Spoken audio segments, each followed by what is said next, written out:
হাসতে হাসতেই ক্রিকেটকে বিদায় জানালেন বাংলাদেশের পোস্টার বয় সাকিব আল হাসান। হ্যাঁ, ঠিকই শুনছেন, তবে তিনি একবারেই ক্রিকেটকে বিদায় বলেননি। আপাতত টি-20 ও টেস্ট ক্রিকেট থেকে অবসরের পথে সাকিব আল হাসান।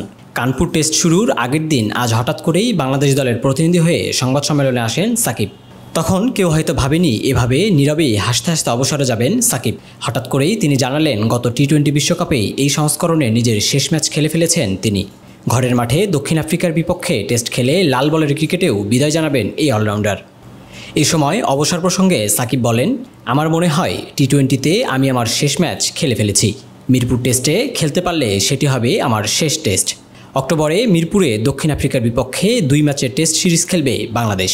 সাকিব তার দীর্ঘ 18 বছরের ক্যারিয়ারে 70 টেস্টে 5 সেঞ্চুরি ও 31 ফিফটিতে 4600 রান করেছেন।